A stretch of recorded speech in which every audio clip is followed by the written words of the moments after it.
Umalis ng bansa para sa magandang opportunity sa Singapore ang 6 na magkakaibigan.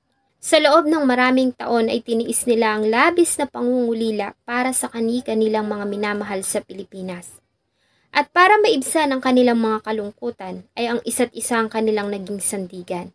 Magkakasama nilang pinagdiriwang ang ilan sa mahahalagang araw sa kanilang mga buhay. Subalit sino ang mag-aakala na sama-sama rin nilang dadanasin ang isang masakit na trahedya na kailanman ay hinding-hindi nila makakalimutan. Ang trahedya na naging dahilan para iuwi ng bansa ang dalawa sa kanila na malalamig ng bangkay. At ang mas masakit pa dito, ang taong nagkasala at naging dahilan ng kanilang masakit na sinapit ay nahatulan lamang ng 2 taon na pagkakakulong. Bago ko po ipagpatuloy ang ating kwento, sa mga bago po sa channel ko at nais sa mga ganitong klase ng kwento ng krimen na nangyayari sa loob at labas ng ating bansa ay maaari pong pakipindot ang ating subscribe button at notification bell para ma-notify kayo pag may mga bago tayong upload na videos. Ang Lucky Plaza ay isang shopping center na matatagpuan sa Singapore. Ang paligid nito ay ang nagmistulang pasyalan ng mga Filipino na nagtatrabaho doon. Maliban kasi sa magandang mga tanawin ay dito ka rin makakabili ng iba't ibang produkto na nagmula sa Pilipinas. Ika nga, kung namimiss mo ang pagkain ng Filipino, magtungo ka lang sa Lucky Plaza. Maliban dito, kung bago ka sa Singapore ay dito ka makakatagpo ng mga kababayan nating Filipino. Tuwing araw ng day off ay nakasanayan na ng 6 na magkakaibigan ang pagpunta sa Lucky Plaza. May isang lugar doon na palagi nilang pinupuntahan, kung saan ay malimit silang mag-picnic, kumain na magkakasama habang nagkukwentuhan. Dito nila pinagdiriwang ang kanilang mga kaarawan, mahalagang okasyon gaya ng Pasko at Bagong Taon. Ang lugar din na ito ang naging piping saksi sa pagtulo ng kanilang mga luha sa tuwing may mga problema.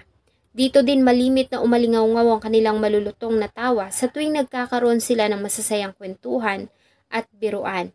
Sa lugar na ito ng Lucky Plaza ay nagagawa nilang makalimutan ng isang araw ang kanilang mga trabaho, pagod ng katawan at kalungkutan dahil sa pagkakalayo nila sa kanilang mga mahal sa buhay. Subalit ang lugar din na ito ang naging saksi sa isang masakit na trahedya na kinasangkutan ng 6 na magkakaibigan.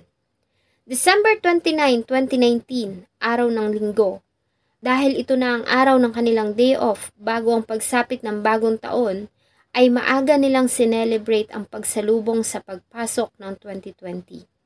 Tulad ng nakasanayan ay nagkita-kita ang 6 na magkakaibigan sa lugar. Dala-dala ang mga pagkain na kanilang masayang pinagsaluhan habang nagpapalitan ng pagbati ng maligayang bagong taon. Pagsapit ng alas 4:40 ng hapon ay napuno ang paligid ng Lucky Plaza ng malalakas na sigawan.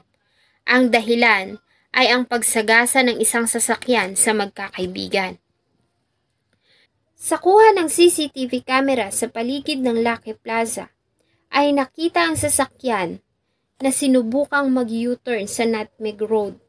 Subalit mabilis nitong tinumbok ang kinaroroonan ng magkakaibigan at binangga nito ang bakal na railings bago ito bumagsak sa exit lane ng parking area ng Lucky Plaza.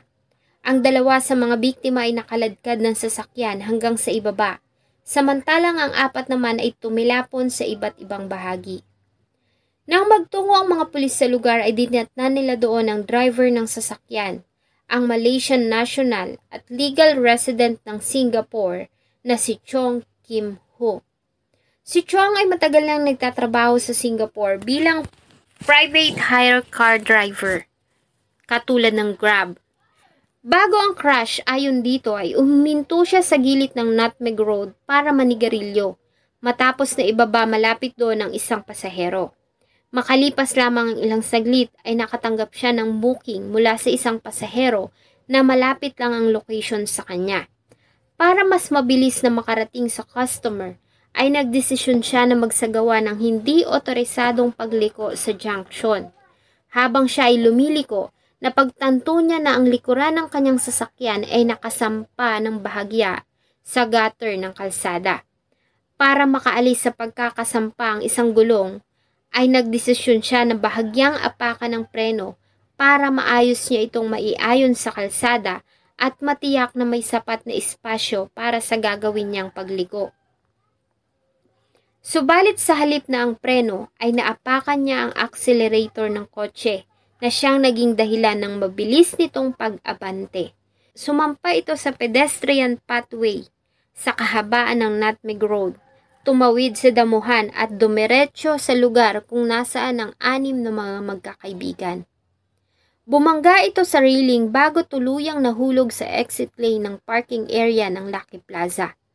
Ang dalawa sa mga biktima na sila Abigail Danao Leste, 41 years old, at Arlene Picar Nucos ay agad na namatay. Sila Egnal Limbauan, Laila Flores Laudencia at Demet Limbauan ay nagawa pang maisugod sa ospital. Dalawa sa magkakaibigan ang binawian ng buhay, habang ang 4 naman ay malala ang mga tinamong pinsala at sumailalim sa matagal na gamutan. Isa sa mga biktima na si Arlene Nucos ay nakababatang kapatid ni Nanay Arceli. Sila ay tubong La Union. Bilang nakakatanda ay silang dalawa na ang nagsilbing breadwinner ng pamilya. Sa edad na 20 years old ay naunang nilisan ni Nanay Arceli ang Pilipinas para magtrabaho bilang domestic helper sa Singapore. Makalipas ang ilang taon ay sumunod sa kanyang nakababatang kapatid na si Arlene. Sa loob ng halos 2 dekada ay nagtrabaho silang dalawa sa kagustuhan na mabigyan ng magandang buhay ang kanilang pamilya. Sa loob ng 20 years ay nagawa nilang maipaayos ang kanilang bahay sa La Union at nakatulong na rin sila sa pag-aaral ng mga pamangkin at sa kabuhayan ng mga kapatid. Sa pagdaan ng taon ay nakalimutan na ng dalawa ang kanilang mga sarili at hindi na nag-asawa.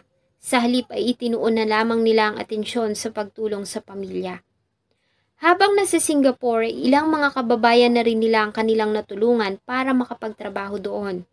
Ang magkapatid din ang nagmimistulang nanay ng ilan sa mga nakababatang OFW na kanilang kakilala bilang silang nakatatanda. Si Nanay Arlene ay agad na binawian ng buhay sa lugar ng aksidente, samantalang ang ate niya na si Nanay Arceli ay agad na naisugod sa ospital. Nagtamo si Nanay Arceli ng malalalang sugat, nabali din ang ilan sa kanyang mga buto. Malala ang kanyang paa, sa katunayan ay muntikan na itong maputol. Buti na lamang at nakakita ang mga espesyalista ng paraan para isalba iyon. Sa loob ng 10 buwang gamutan at therapy, ay sumailalim si Nanay Arceli sa 10 beses ng mga operasyon. Buti na lamang at na-cover ng kanyang insurance ang lahat ng gastos.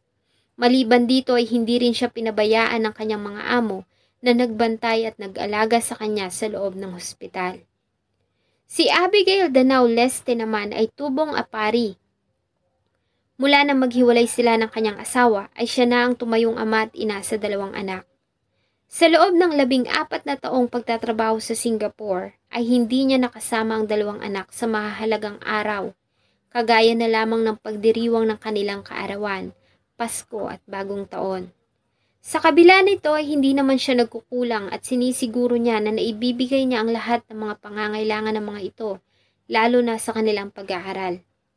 Bago ang trahedya ay ilang buwan na lamang sana at uuwi na ito ng Pilipinas para maka-attend sa graduation ng anak na babae na magtatapos sa kursong Hospitality Industry Management. Subalit ang masayang reunion ng mag-iina ay hindi na nangyari. Dahil sa halip na isang malusog na Abigail Leste ay iniuwi ito sa loob ng isang kahon. Si Ignal Layugan Limbauan, Miss Laila Flores Limbauan ay nagtamo ng mga sugat at bali ng buto, kaya naman sila ay binigyan ng 23 hanggang 365 days na hospitalization leave. Samantalang si Demet Limbauan naman ay nagtamo ng mga sugat at gasgas at binigyan ng 12 days na hospitalization leave. Sa mga pagdinig ng kaso ay inamin ni Chong ang kanyang naging kasalanan. Ayon sa depensa, ay naging cooperative ito sa ginawang investigasyon. Ganon din ang pagbibigay nito ng tulong sa mga biktima sa abot ng kanyang makakaya. Kaya naman hiniling nila ang mas mababang sentensya, bagay na tinutulan ng prosecution. Sa batas ng Singapore ay maaaring maharap si Chong sa 8 taong pagkakakulong bilang kaparusahan. Maliban dito ay ilang beses na rin itong nahuli na hindi humihinto sa tuwing magkukulay pula ang ilaw trapiko. September 24, 2021, matapos ang ilang mga pagdinig, si Chong ay nahatulan ng mababang hukuman ng 2 taon at 6 na buwan na pagkakakulong. Kasabay nito, siya ay inalisan na rin ng karapatan na magmaneho ng kahit na anong uri ng sasakyan sa loob ng 10 taon. Bagay na lalo pang dumagdag sa sakit na naramdaman ng mga biktima. Para kasi sa kanila ay hindi sapat ang kaparusahan sa ginawa nitong kasalanan. Makalipas ang trahedya ay nagawang makalikom ng 360,000 Singaporean dollars o 14 million pesos na donations. Ang pera ay ginamit para sa pagpapagamot ng mga biktima at sa pag-uwi ng bangkay ng 2 sa Pilipinas, kung saan sila ay sinalubong ng kanilang mga kamag-anak at iniuwi sa kanilang mga bayan. Sa kabila ng mga pangyayari ay hindi naman binawalan ang pagtambay sa lugar ng mga OFWs. Hanggang ngayon, lalo na sa araw ng Linggo, ay marami pa rin ang mga kababayan natin na nagtitipon-tipon sa lugar. Subalit matapos ang trahedya ay wala sa kanila ang pumupwesto sa lugar kung saan nangyari ang aksidente. Salamat po sa inyong patuloy na pagtangkilik ng atin po ang mga videos. Huwag niyo pong kalimutang mag-iwan ng saloobin at suggestion sa atin pong comment section. Sana po isamahan niyo po akong muli sa susunod pa nating mga episodes. Thank you so much po and see you in my next video.